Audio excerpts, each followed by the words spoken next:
ion común. ¿Podrá disolverse la misma cantidad de cloruro de plata en agua pura que en una solución de cloruro de sodio?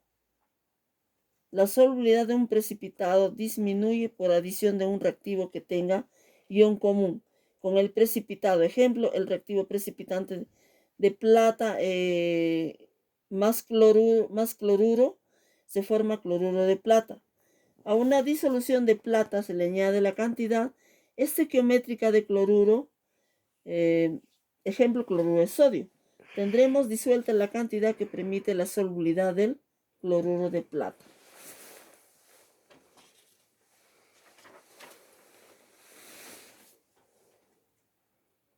Precipitación fraccionada.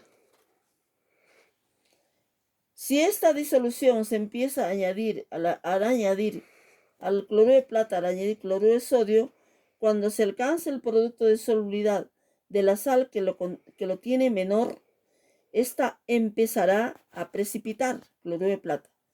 Si seguimos añadiendo cloruro de sodio a cloruro de plomo, precipitará cuando se alcance su Kps o constante producto de solubilidad. En ocasiones puede lograrse que los iones precipiten de forma escalonada, consiguiendo así su separación. Se siguen diferentes criterios. Que la concentración del primero sea 1000 veces menor que la del inicial.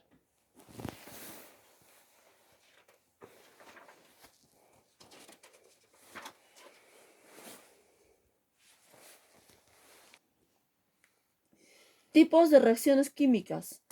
Los tipos de reacciones químicas son la clasificación de la forma en cómo las sustancias que se mezclan reaccionan entre sí.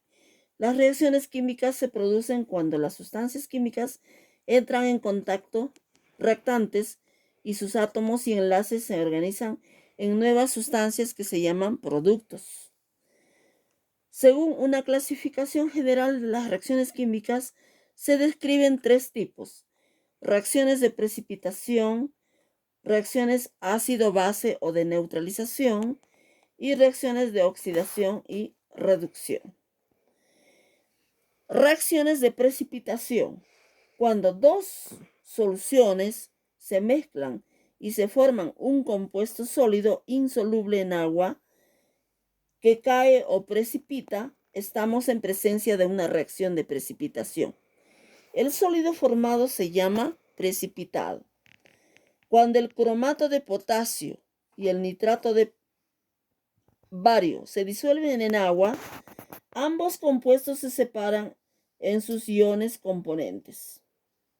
Ya, el cromato de potasio se disocia en solución acuosa en agua, se disocia en iones potasio y iones cromato. Y el nitrato de bario se disocia en iones, el cromato de potasio, vuelvo a repetir, el cromato de potasio se disocia en iones potasio y iones cromato. El nitrato de bario se disocia en iones bario y iones nitrato. Ya, en solución acuosa, cuando el ion bario se encuentra con el ion cromato, se forma cromato de bario sólido, que no es soluble en agua. Ya, el cromato más bario se va a formar cromato de bario. El cromato de bario es insoluble en agua, no se disuelve. Se puede aguantar. La ecuación general para la reacción de cromato más bario, cuando se forma cromato de bario, cromato más bario, cromato de bario. La ecuación general para esa reacción de precipitación, usando la fórmula de los reactantes y los productos, sería cromato de potasio más nitrato de bario. Vamos a obtener cromato de bario más nitrato de potasio.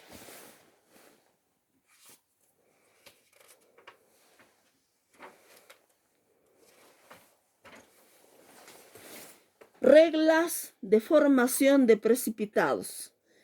Para predecir la identidad y la formación del producto sólido, debemos seguir ciertas reglas.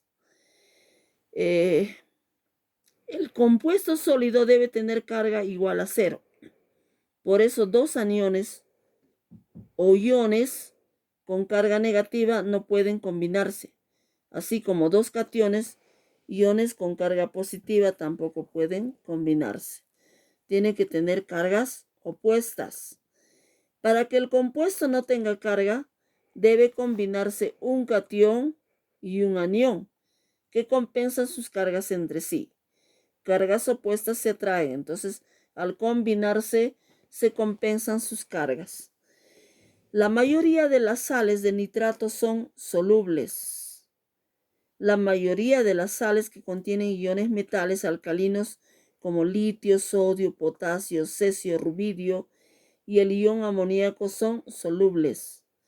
La mayoría de las sales con cloro, bromo, yodo son solubles, excepto cuando están presentes los iones plata, plomo y mercurio. La mayoría de las sales de sulfato son solubles, excepto el sulfato de bario, el sulfato de plomo, el sulfato de mercurio y el sulfato de calcio. Los hidróxidos solubles son el hidróxido de sodio, el hidróxido de potasio. Los compuestos medianamente solubles son el hidróxido de bario, el hidróxido de estroncio y el hidróxido de calcio. La mayoría de los sulfuros, carbonatos, cromatos y fosfatos son ligeramente solubles, con excepción de las sales, con excepción de algunas otras sales. Reglas para predecir la solubilidad de las sales. Solubles, las sales de nitrato. Solubles son las sales de nitrato. Compuestos con iones metales alcalinos como litio, sodio, potasio, cesio, rubidio y el ion amonio. El hidróxido de sodio y el hidróxido de potasio. Cloruro, bromuros y ioduros. Los insolubles son los sulfuros, los carbonatos, los cromatos, los fosfatos, excepto con iones de metales alcalinos y amonio. Todos los óxidos, excepto los que se forman con calcio, bario y cationes de metales alcalinos, los insolubles. Tenemos el hidróxido de bario, el hidróxido de estroncio y el hidróxido de calcio, que son también insolubles. Los cloruros, los bromuros, los ioduros con plata, con plomo y mercurio también son insolubles.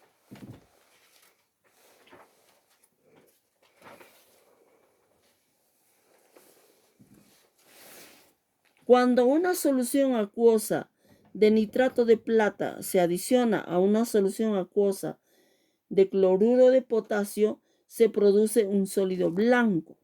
En la solución se encuentran los siguientes iones. Puede encontrarse plata, nitrato, potasio y cloruros. Por las reglas de formación de precipitado, el catión plata se puede combinar con un anión nitrato o cloruro y el catión potasio se puede combinar con un anión cloruro o nitrato. Las opciones que tenemos son entonces nitrato de plata presente en la solución, cloruro de plata, cloruro de potasio presente en la solución, nitrato de potasio. Los compuestos nuevos con cloruro de plata y nitrato de potasio, siguiendo las reglas, sabemos que el nitrato de potasio es una sal de nitrato de un metal alcalino, por lo que es soluble en agua. Luego, la sal de cloruro de plata es insoluble y es el sólido que precipita que observamos cuando hacemos reaccionar, por ejemplo, el nitrato de plata más cloruro de potasio. Vamos a obtener cloruro de plata más nitrato de potasio. El cloruro de plata es un precipitado blanco cuajoso que se parece a la leche cortada.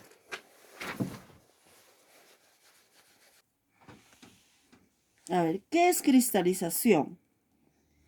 ¿Qué es cristalización? La cristalización es el proceso por el cual los átomos o las moléculas se disponen en una red cristalina, rígida y bien definida para minimizar su estado energético. La entidad más pequeña de la red cristalina se llama célula unitaria, que puede aceptar átomos o moléculas para cultivar un cristal macroscópico.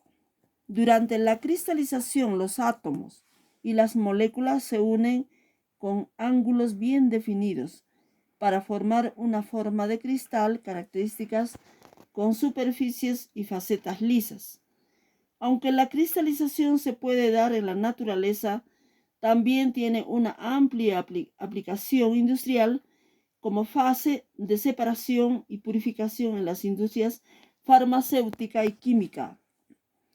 La elección de las condiciones de funcionamiento durante un proceso de cristalización influye directamente sobre importantes atributos de los productos, como el tamaño o la forma de cristal y su pureza. Mediante la comprensión del proceso de cristalización y la elección de los parámetros del proceso con los valores correctos, es posible producir repetidamente cristales del tamaño, la forma y la pureza correctos, así como minimizar problemas de procesamiento posterior como tiempos de filtración largos o un secado inadecuado. Los cristales, los elementos que se encuentran, por ejemplo, en la naturaleza, se encuentran en forma de cristales. Los cristales tienen una forma definida, característica de cada sustancia química. Por ejemplo, la forma de los cristales del cloruro de sodio como mineral se llama halita, y el cloruro de sodio tiene una forma de cristal cúbica. Esa es la característica propia, neta, que lo identifica al cloruro de sodio. Ya, se identifica por la forma de su cristal y el color. Por ejemplo, les vuelvo a repetir, la cristalización del cloruro de sodio es cúbica. Ya, y como mineral se le conoce también como un mineral, ¿no? El cloruro de sodio. En el cloruro de sodio están distribuidos sus átomos en un cristal cúbico, están distribuidos sus átomos, el cloro y sodio, ¿no? En una ubicación muy especial, el cloro y el sodio. Y eso me van a dibujar también. Les voy a preguntar en el cuestionario la cristalización del cloruro de sodio. ¿Cómo están formados cristales de cloruro de sodio? Y también de otros elementos, ¿no? De otras sustancias, de otros minerales, también tienen sus formas cristalinas definidas. Por ejemplo, el sulfuro de plomo, ¿no? El sulfuro de plomo tiene su forma de cristal también, una forma de cristal es cúbica y es propia de esta sustancia química, de este compuesto del sulfuro de plomo. Su forma de cristalización es cúbica, es característica propia. Y eso, en la naturaleza se encuentra también así, en forma natural, los cristales puede ser de galena. La galena es el sulfuro de plomo, el sulfuro de zinc, los sulfuros, ¿no? De plata, de bismuto, de cadmio, de antimonio, etc. Se encuentra en la naturaleza en forma de sulfuros y en forma de cristales. Algunos tienen una forma de cristales bien definidas. Ya. Entonces, ¿por qué es importante la cristalización? Nosotros también cristalizamos en el laboratorio, pero en forma, no es obvio, no es natural, ¿no? Es en forma sintética. Lo preparamos, preparamos cristales. Entonces, la cristalización está presente en todos los ámbitos de nuestra vida, desde la comida que ingerimos y los medicamentos que tomamos, hasta los carburantes que utilizamos para suministrar energía a nuestras comunidades. La mayor parte de los productos agroquímicos y farmacéuticas atraviesan diversas fases de cristalización a lo largo de su desarrollo y fabricación. Algunos ingredientes básicos de la alimentación, como la lactosa, la lisina, se fabrican mediante la cristalización. Y por otra parte, la cristalización no deseada de hidratos de gas en las tuberías submarinas supone una preocupación de seguridad creciente para la industria petroquímica. Definiciones sobre la cristalización. Cristalización es el proceso mediante el cual se forman cristales sólidos a partir de una fase diferente, normalmente una solución líquida o una fusión. Cristales. Se denomina así a las partículas sólidas en las que las moléculas, los átomos y los iones constituyentes conforman una red o un patrón tridimensional fijo, rígido y que se repite. Ya por eso se llama célula cristalina. Se repite como las células. Precipitación. Se trata de un sinónimo de cristalización, pero se usa más a menudo cuando esta se produce con mucha rapidez mediante una reacción química. Solubilidad. Es una medida de la cantidad de soluto que se puede disolver en un disolvente concreto a una temperatura determinada. Solución. A una temperatura determinada existe una cantidad máxima de soluto. En ese caso sí es saturada. Si la solución es saturada, entonces existe una cantidad máxima de soluto que se puede disolver en el disolvente. En este punto la solución está saturada. Y si es en exceso el soluto, ya sería sobresaturada ya. La cantidad de soluto disuelto en este punto constituye la solubilidad. Cada sustancia tiene su solubilidad, su KPS. Se llama constante de producto de solubilidad. Estas están tabuladas ya, ¿no? En las tablas se encuentran las solubilidades de cada una de todas las sustancias químicas. Algunas, según el KPS, se va a observar cuál es su producto de solubilidad. La sobresaturación es la diferencia entre la concentración real del soluto y la equilibrada a una temperatura determinada. La temperatura es importante en la solubilidad de las sustancias químicas. Tipos de cristalización. La cristalización se produce cuando la solubilidad de un soluto en una solución se reduce por algún medio. Entre los métodos comunes para reducir la solubilidad se incluyen la refrigeración, la adición de antidisolvente, la evaporación y la reacción de precipitación.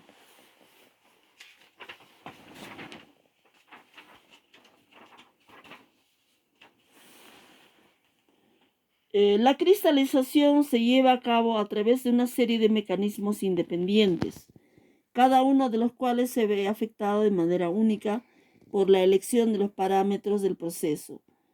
Tenemos el crecimiento, el aceitado, la aglomeración, la rotura, la química del polimorfismo. Estos mecanismos, que a menudo están ocultos a los científicos, desempeñan un papel dominante en la definición del resultado de un proceso de cristalización. Las fases de la cristalización. La cristalización. Elija un disolvente adecuado. Entre las consideraciones más comunes se incluían la cantidad de soluto que se puede disolver, solubilidad, y lo práctico que resulta manipular el disolvente, seguridad. Disuelva el producto en el disolvente aumentando la temperatura hasta que desaparezca la última molécula del producto. En este caso, las impurezas insolubles se pueden filtrar de una solución caliente. Reduzca la solubilidad mediante enfriamiento, adición de antidisolventes, evaporación o reacción. La solución se volverá supersaturada.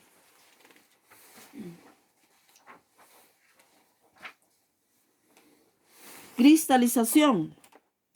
La cristalización es el nombre que se le da a un procedimiento de purificación usado en química por el cual se produce la formación de un sólido cristalino a partir de un gas, un líquido o incluso a partir de una disolución.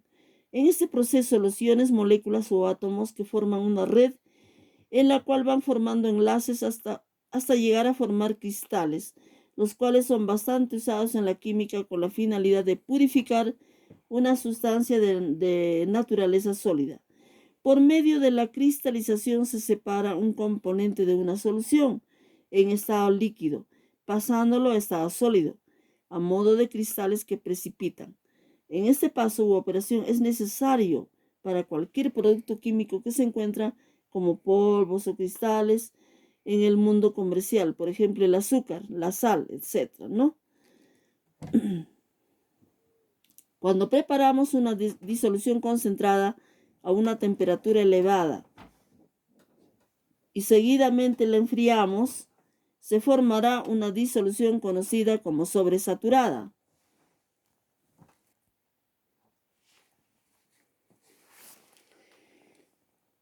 Por medio de la cristalización se separa un componente de la solución en estado líquido, pasándolo a estado sólido, o modo de cristales que precipitan.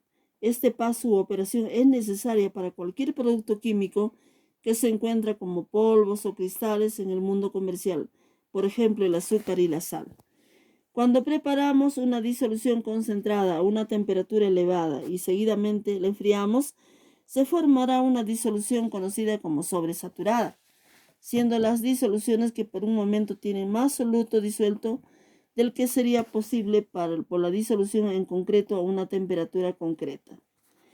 Para poder usar una técnica de purificación debe existir un cambio importante de solubilidad con respecto a la temperatura, cosa que no ocurre siempre.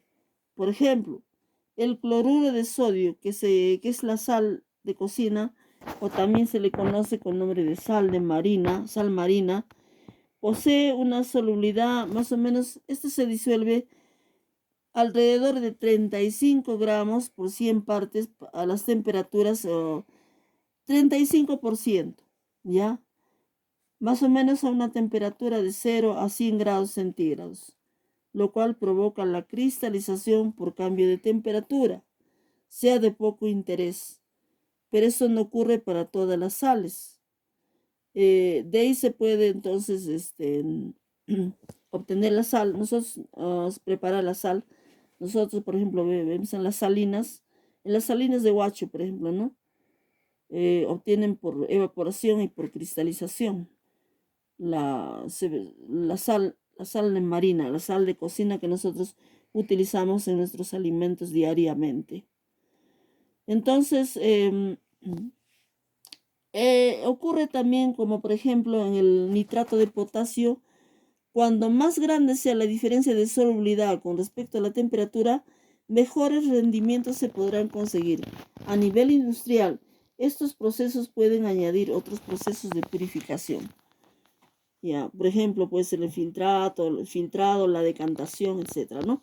Cuando preparamos una disolución concentrada de cualquier sustancia en un disolvente bueno y añadimos un disolvente menos adecuado que se puede mezclar con el primer disolvente del sólido disuelto empieza a sufrir una precipitación.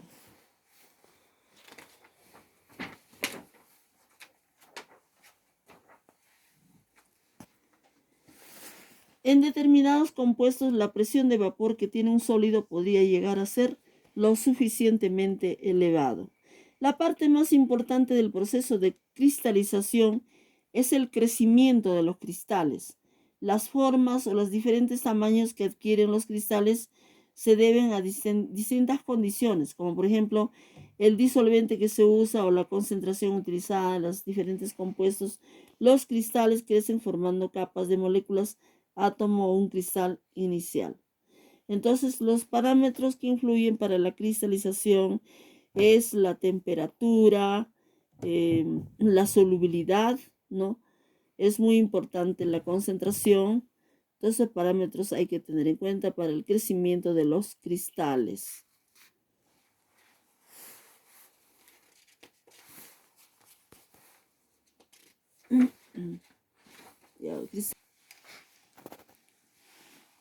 La cristalización. La cristalización es para separar un sólido disuelto en un disolvente. Un sólido tiene un límite de solubilidad de saturación. Por ejemplo, tenemos el cloruro de sodio es 30.12%. Significa que 30.12 gramos está disuelto en 100 mililitros de disolvente. Solamente esa cantidad puede disolverse, no más. Ese es su producto de solubilidad. Entonces, para poder obtener un cristal, por ejemplo, en esta figura nos están observando ustedes, ¿no? Primero está, bueno, ha preparado la solución, ha disuelto una sal, digamos, en agua, ¿no? En este matraz que contiene esa solución, van a hervir, un mechero lo van a hervir. Después de que ya se haya disuelto, bueno, la mayor parte del soluto, lo van a filtrar. Lo están filtrando aquí, ¿no? Ya lo están pasando un filtrado. Después de haber filtrado, lo van a mantener en hielo. Aquí lo están manteniendo en hielo, ¿no? Un tiempo determinado. Y luego nuevamente lo vuelven a filtrar. Lo van a filtrar, entonces va a pasar el líquido y el sólido va a quedar en el embudo, ¿no? En el filtro. Ya, luego después de este filtrado va a quedar unos cristales. Estos cristales lo van a pasar a un recipiente y esto ya son los cristales, ¿no? Los cristales que se han formado. Y aquí hay unos cristales, cristales obtenidos en el laboratorio, ¿no? Es el fosfato monomónico gigante, ¿ves? Son cristales gigantes que han obtenido en el laboratorio.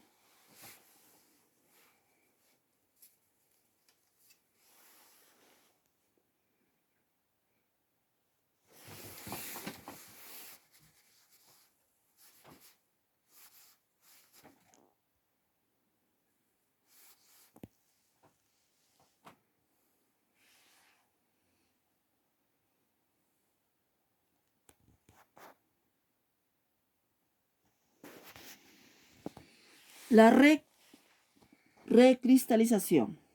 La recristalización es una técnica instrumental muy utilizada en los laboratorios para llevar a cabo la purificación de sustancias sólidas que contienen pequeñas cantidades de impurezas. Esta técnica se basa en el hecho de que la mayoría de los compuestos incrementan su solubilidad con la temperatura, de modo que la muestra al recristalizar primero se disuelve en un disolvente o mezcla de disolventes a una temperatura de ebullición. Posteriormente, tras una serie de operaciones sencillas, se deja enfriar lentamente de modo que se genera una disolución del compuesto sobresaturada, lo que favorece la formación de cristales de al contraerse en mayor proporción. La formación y crecimiento de cristales en una red ordenada de forma lenta favorece la incorporación de moléculas de compuesto, incluyendo esta red cristalina las moléculas de las impurezas, de modo que al final se obtiene un sólido enriquecido en el compuesto que queremos purificar. Generalmente esta recristalización es una técnica que se emplea para purificar las sustancias químicas, para eliminar las impurezas, ¿no? De todas las sustancias que queramos purificar. Puede ser de algunos cristales que tenemos en el laboratorio. El primer paso para abordar un proceso de recristalización es la elección del disolvente, ¿no? Primero se tiene que disolver, ya sean disolventes orgánicos o inorgánicos o de repente en agua, ¿no? Elegir el disolvente. Por ello se realizan pruebas de solubilidades en distintos disolventes de modo que se introduce un poco de compuesto al recristalizar en distintos tubos de ensayo y se adiciona en cada uno de ellos los diferentes disolventes elegidos. Para ello tenemos que elegir primero un disolvente adecuado, ¿no? Y comprobar también a diferentes concentraciones del disolvente en un tubo de ensayo, ¿no? ¿Cuál es el más adecuado? De acuerdo a ello, entonces, una vez que hemos elegido, ya podemos realizar el proceso ya de la recristalización, ¿no? Entonces es muy importante elegir el disolvente en la cual vamos a realizar la recristalización. Primero vamos a disolver cuál es el disolvente adecuado de esta sustancia. Una vez elegido, ya podemos realizar el proceso de recristalización, ¿no? Entonces, después de haber hecho ya varias pruebas y hemos elegido ya al disolvente adecuado, entonces vamos a introducir un poco del compuesto para recristalizar en diferentes tubos de ensayo. Se adiciona en cada uno de ellos los disolventes elegidos. Se calienta y se observa qué ocurre. El disolvente óptimo será aquel que disuelve completamente el compuesto en caliente. Ya, ese es el adecuado. Y nada o muy poco en frío. O sea, tiene que disolver totalmente en caliente. Ya, si es en frío no, todo es en caliente. Además es importante que cumpla otras dos características, que son tener un punto de ebullición no excesivamente alto y ser inerte con respecto al compuesto a recristalizar para no modificar la integridad de este.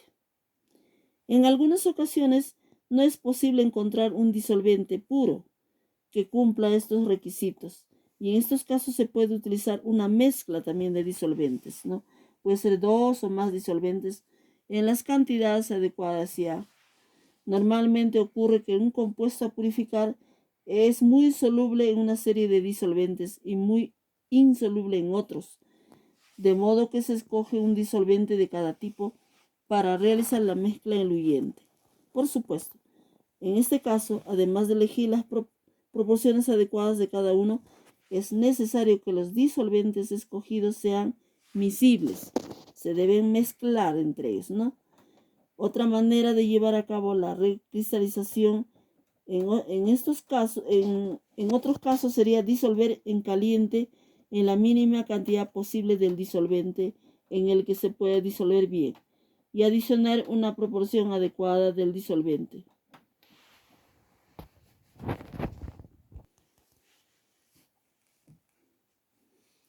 El material necesario para realizar una recristalización consta de 3 Erlenmeyers, un número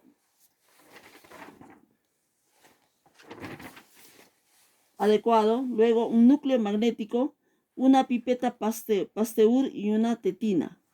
Además es necesario realizar una filtración por gravedad, por lo que necesitamos también otro Erlenmeyer, un embudo cónico y un papel de filtro, y una filtración al vacío, por lo que necesitamos una fiola, un Buchner y una placa filtrante. Paso 1. Se deposita el sólido a recristalizar en un Erlenmeyer con un núcleo magnético. En el otro Erlenmeyer se adiciona el disolvente o mezcla de eluyentes de cristalización.